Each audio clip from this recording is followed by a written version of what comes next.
Guys, it's Sarah, your friendly neighborhood prevention specialist. Oh, it is Thursday, April 2nd. We are into April now, y'all. That's great. Okay, so today we are going to talk about healthy relationships. This class is geared for students 9th through 12th grade. So if you remember last week, we talked about consent and what that is, what it isn't. We went through laws, we went through all kinds of stuff. So if you missed that class, 9th through 12th graders, feel free to revisit it on Google Classroom or check out the video or both, all of it. That'd be great. Okay, so we're going to dive right in today to healthy relationships. Again, I work at a place called Beyond Survival. We are the sexual assault center for Grays Harbor County, and that encompasses all of Grays Harbor County. So we talk about healthy relationships and consent and things like that because it's important to understand what it looks like. Because in prevention, what we're trying to do is not react after a sexual assault has happened, but to prevent them from happening. So getting people to think about what consent really looks like and what the laws are and what healthy relationships look like. This is also important on a domestic violence front. So we don't do domestic violence. We are the sexual violence center. There is a fantastic domestic violence center in Grays Harbor that we work with. They're fantastic. Their advocates are great. But this kind of encompasses all of it because domestic violence and sexual violence go hand in hand. They tend to be kind of two horns on the same goat sometimes. All right, so we're going to get into it here in just a second. But when I am done with this live, I will put the link for Google Classroom in here. You can go to Google Classroom and look up Beyond Survival, and you'll be able to find it. It's really easy to use. You can print off the things that I have for you today, and there is an activity for some of you at the end if you want to do it. If you can't print it off, just read it. That's perfectly fine. Yeah, that's perfectly fine. So the first thing we're going to do is get into your Declaration of Rights. So these are your, sorry, I've got my notes here. These, I was able to print today. I wasn't yesterday. These are your Declaration of Rights. And these are all of the things that you have the right to. And there's things that aren't on here that you are more than welcome to add to. And if you have additions to this, I would love to see them in the comments. That would be great, or on Google Classroom. So your Declaration of Rights.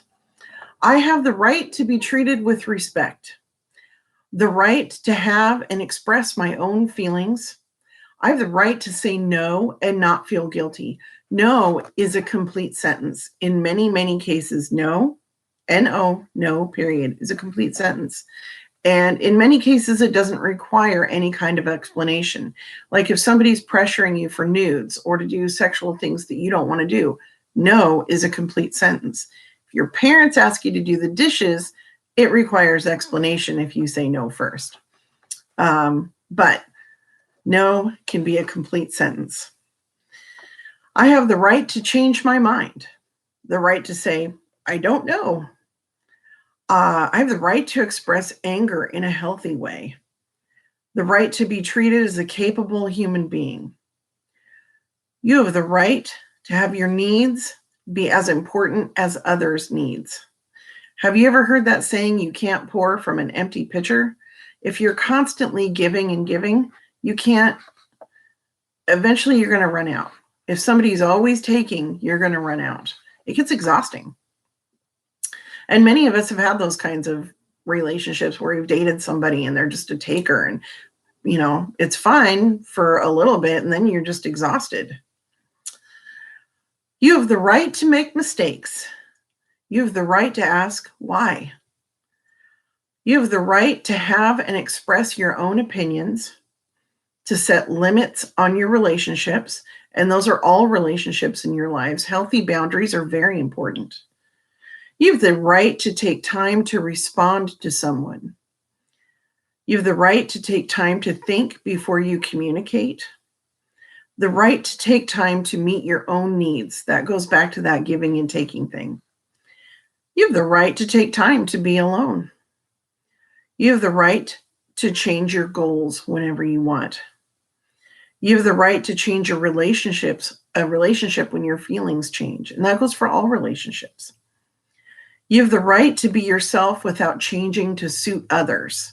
You don't have to gain weight, lose weight, change the way you wear your hair or your clothes, the music you listen to, the things that you're interested in, your hopes, your dreams. You don't have to change those for people. You change those when you are ready to change those things, and if you are ready to change those things. I have the right, and you have the right, to start a relationship slowly and say, I want to know you better. You have the right to say no if you don't want physical closeness. You have the right to stand up for your beliefs and values. You have the right to share your true feelings with others. You have the right to feel good about yourself without a guy or a girl's attention.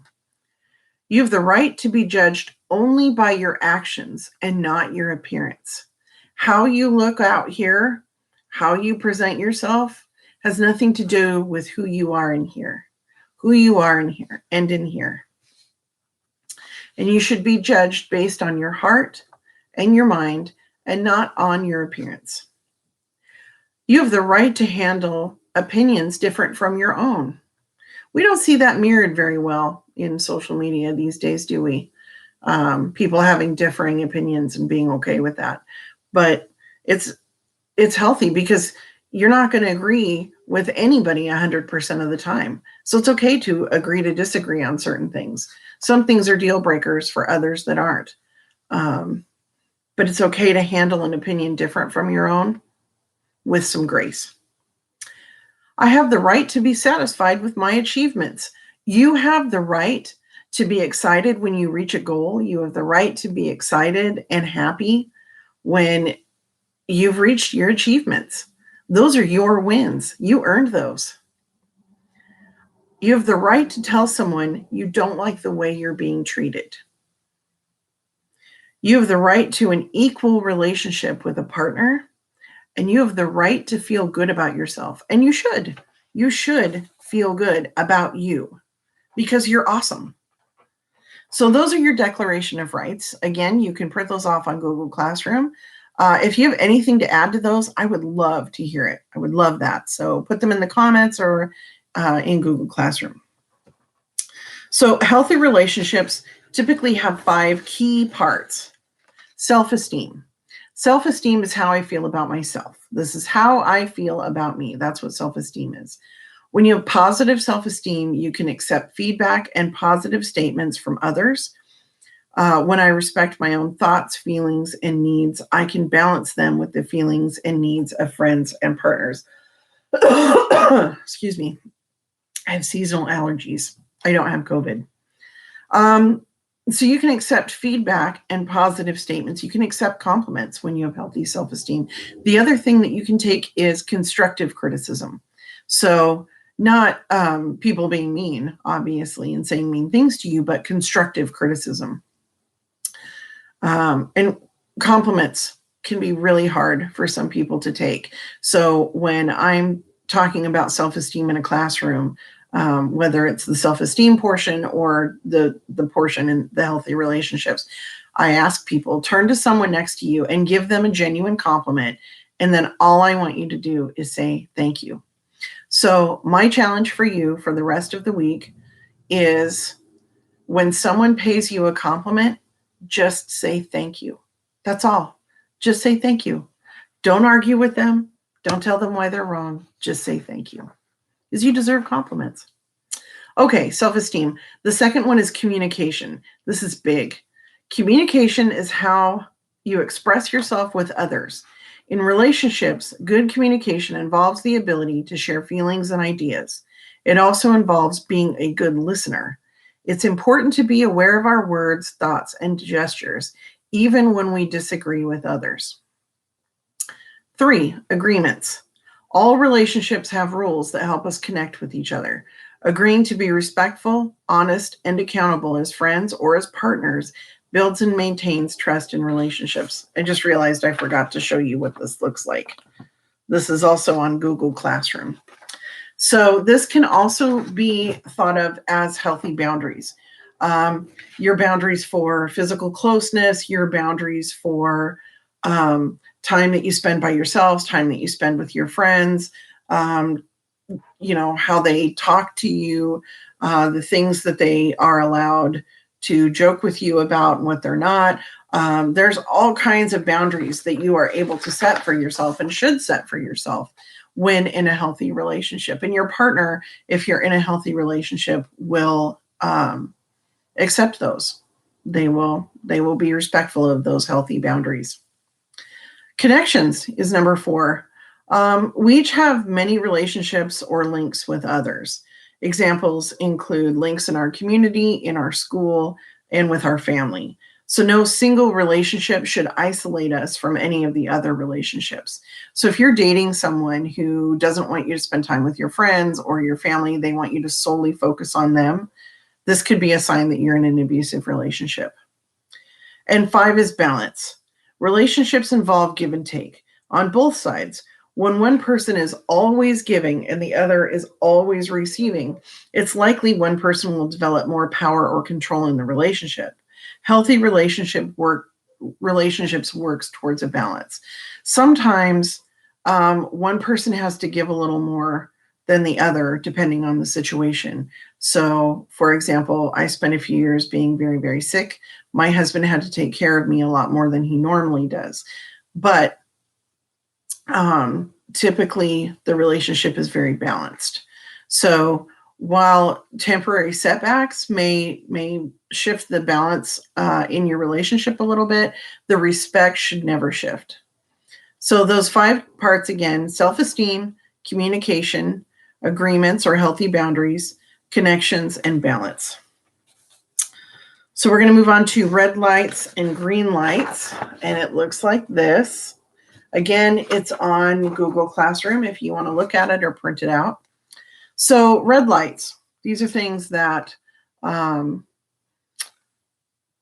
if they're happening in your relationship, give some thought.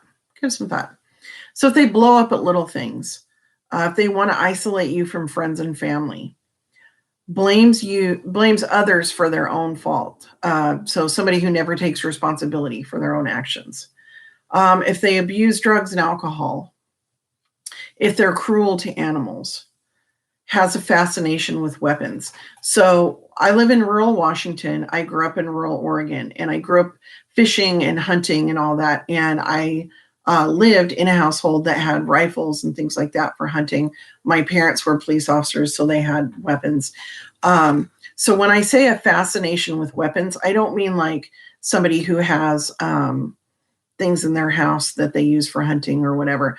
A fascination with weapons is more like somebody who fantasizes about how they would use them on another person. Thinks it's acceptable to solve conflicts with violence. Has strong gender stereotypes. So, for example, men have to be a certain way, women have to be a certain way. This tends to reinforce a lot of things in us that are not necessarily healthy, like men can't cry, men have to be tough all the time. That they can't have feelings or express those feelings, and that pigeonholes people, men in particular, into excuse me, into never being able to in a healthy way express emotions, or women always have to. I knew when my oldest was in high school, he had some friends. He said, these girls are really, really smart. They get straight A's, but they always act like they're silly or act like bimbos when guys are around. And I asked them why they did that. And they said, well, if you're smart, guys won't talk to you. So this is another stereotype that tends to pigeonhole people. So instead of somebody saying, wow, she's really smart, she's interesting, she's multifaceted, girls these particular girls were learning the only thing that guys are interested in is like my body, or they're not interested in my mind. So that's what we mean when we talk about gender stereotypes. And if you have more gender stereotypes that you find are not healthy, I'd love to hear them. Put them in the comments. Treats partners like property, cannot express emotions verbally, and they act out instead. Threatens to out you if you are LGBTQ. So this happens a lot in the LGBTQ community where, especially in teenagers, maybe they're not ready to tell their family yet. And their partner says, well, if you break up with me, or if you don't sleep with me or whatever, I'm going to out you to everybody, which can be really dangerous. Let's see. Oh, and the last red light, somebody who pressures you for sex. As we talked about last week, pressuring somebody, if somebody says yes because you pressured them, that's not consent. Just because you got a yes, that's not an emphatic, excited yes. It's not consent because you pressured them for it. You had to either threaten or intimidate or just wear them down. So green lights, that your relationship is going well or that you're with a great person. Expresses anger appropriately. Maybe they walk away and cool off, or they say, I'm super ticked off or frustrated or whatever it is. We need to talk this out. Encourages you to do things together and with others. So they don't get mad when you go out with your friends or your family, or you want to hang out by yourself. Accepts responsibility for their own actions. Does not use drugs or alcohol. Maintains positive relationships with family members, whether it be yours or theirs. Encourages you and your goals. Even if your goals are very different from theirs, if you're with somebody you really care about, you want to see them happy. You want to see them succeed. Respects personal boundaries and sexual limits. So when you say no to something, they respect that. Handles conflicts without using violence. Is open-minded to non-traditional gender roles. Respects and values others. Effectively communicates verbally. How ironic that I would mess that one up. Respects parental or authority boundaries, and accepts your sexual boundaries. So the next one is signs of an abusive relationship. And again, this is on Google Classroom. You can look at it or print it off. We'll go through it really quick. So question relationships with partners who do these things.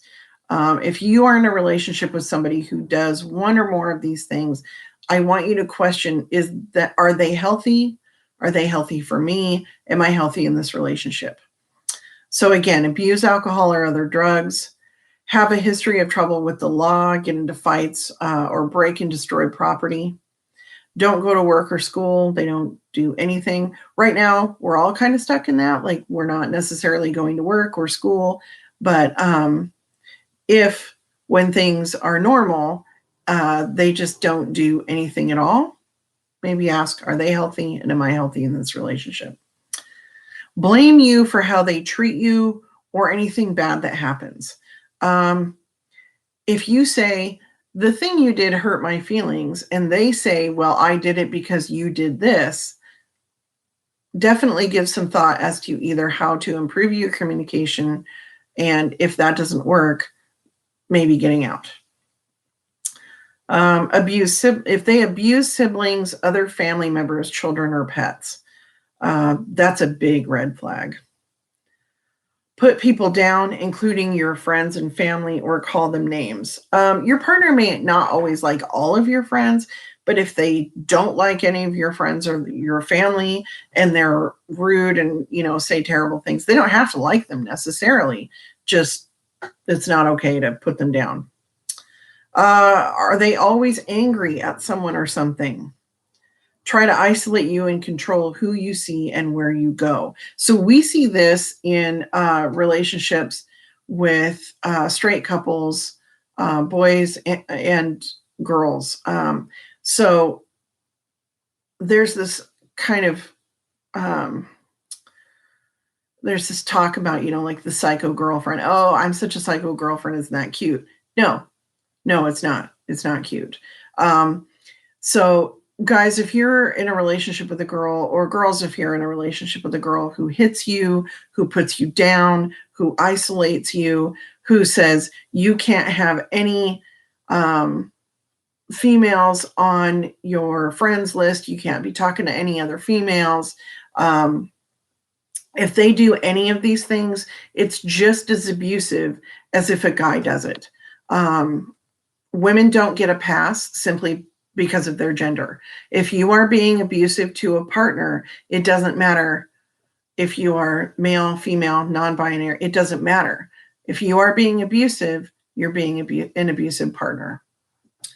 Let's see. Okay. I lost my place.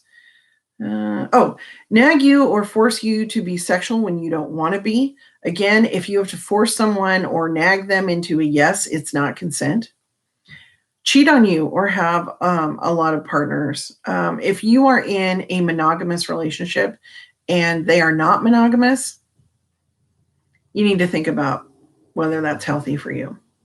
Are physically rough with you. So pushing, shoving, pulling, squeezing you, hitting you, restraining you. If somebody, maybe they don't put their hands on you, but they block you from moving past them. They take your money or take advantage of you in other ways. Financial abuse is just as real as emotional or physical or sexual abuse. If somebody is controlling your money and what you can do with it, that's abuse. Accusing you of flirting or coming on to others, or accuse you of cheating on them. So if this happens a lot, it's usually a sign that they're either super, oh gosh, I just had the word in my head.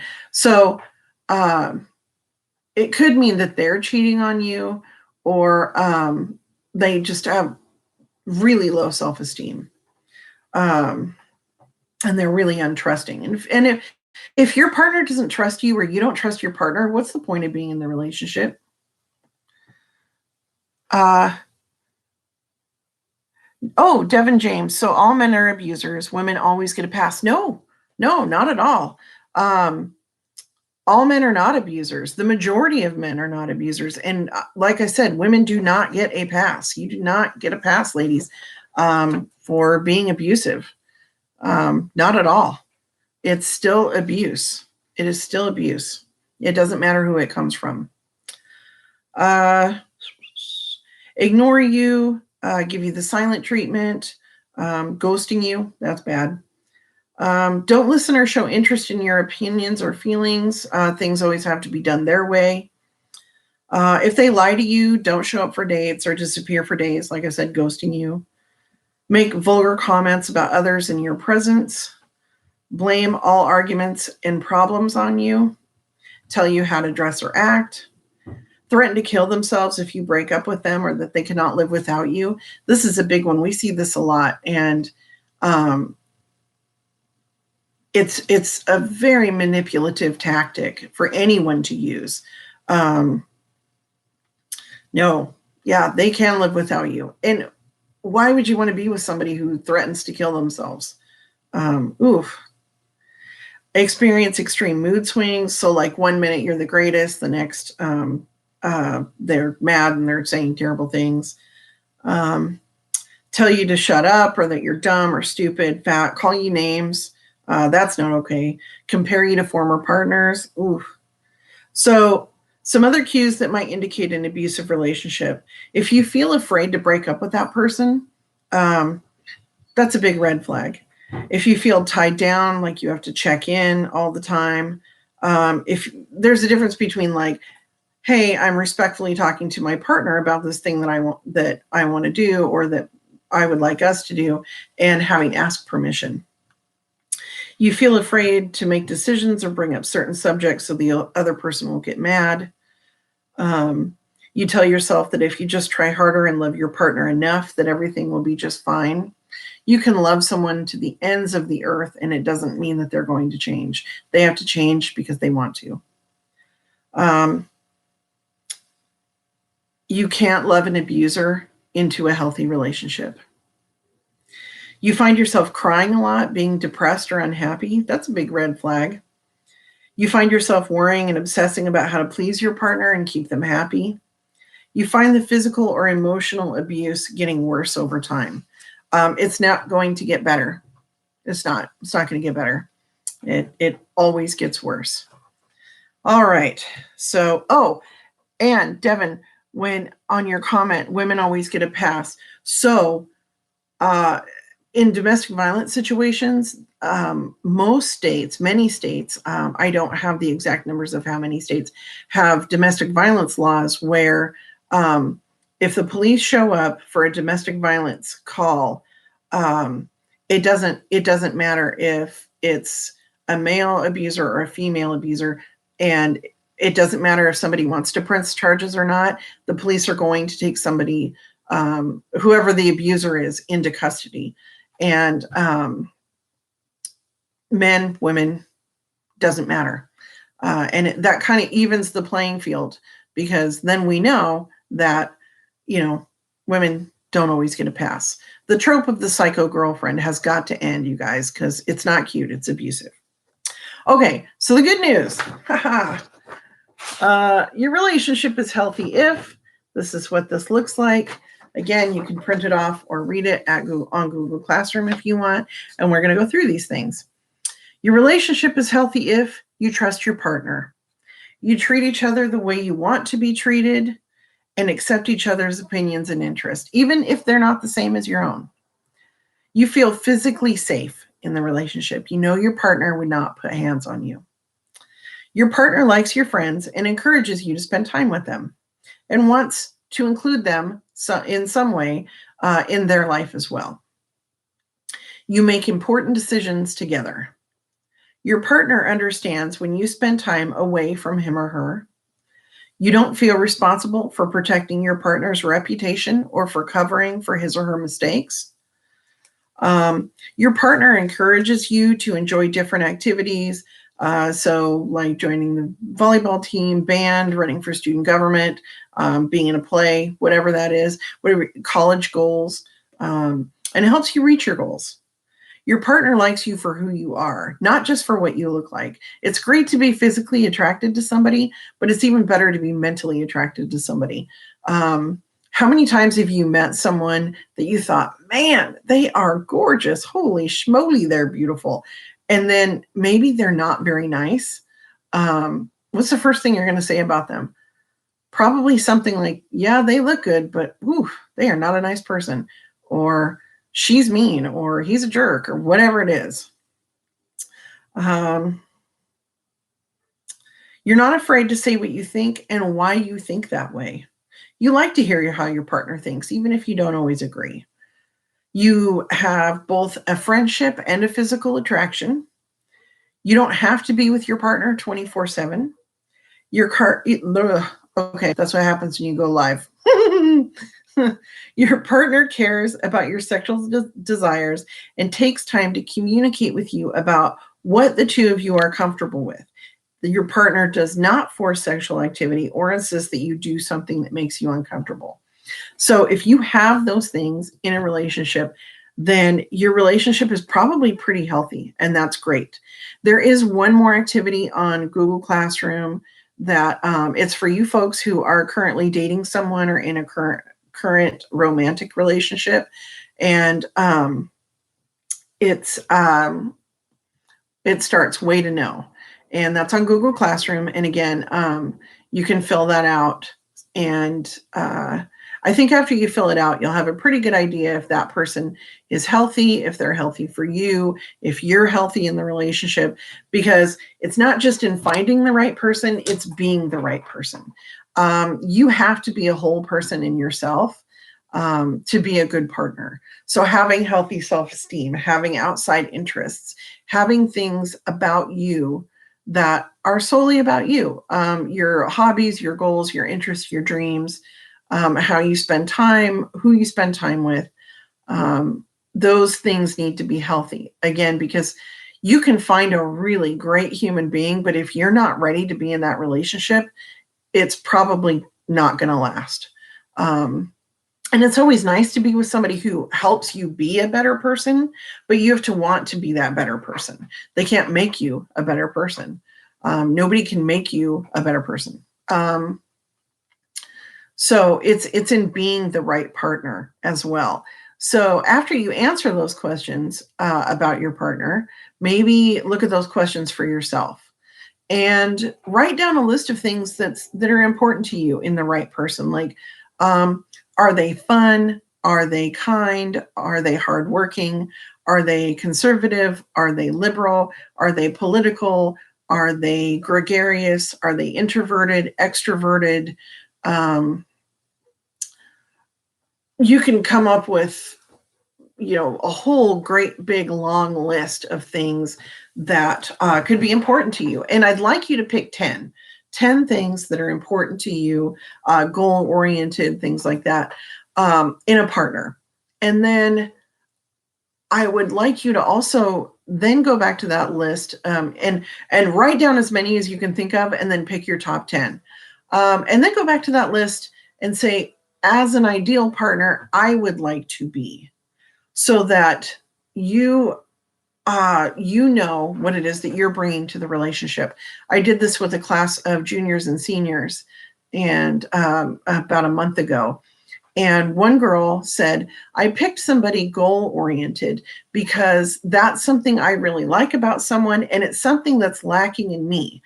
So I thought, if I picked somebody who was really goal-oriented, then maybe that would help me to see how it's done.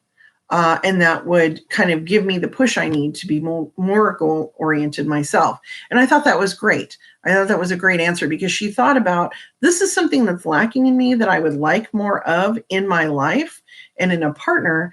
And therefore, I could help myself become a better person by seeing their modeled behavior of being goal-oriented. Okay, so that's pretty much it for today. That's pretty much it for healthy relationships. Any more questions, thoughts, comments? If you have anything to add to these lists, I would love to hear them. Again, you can go on Google Classroom, and I will post the link in the descriptions. I would love to hear it. You can also get a hold of me on my email, which is Sarah, SARA, the letter O, at GHBeyondSurvival.com. If you have a crisis or you need a question answered that you don't want answered in like a public forum here on YouTube. All right, so if you are freshman to 12th grade, I will be back with you guys next Thursday. And I'm not sure what we're going to talk about yet, but I will either tomorrow or Monday, I will have a lineup listed on Grace Harbor Beyond Survival's Facebook page, and it'll be in Google Classroom as well. All right, you guys, I want you to have a really fantastic weekend. Remember, be kind, wash your hands, and have a great weekend. And I care about you. All right, bye-bye.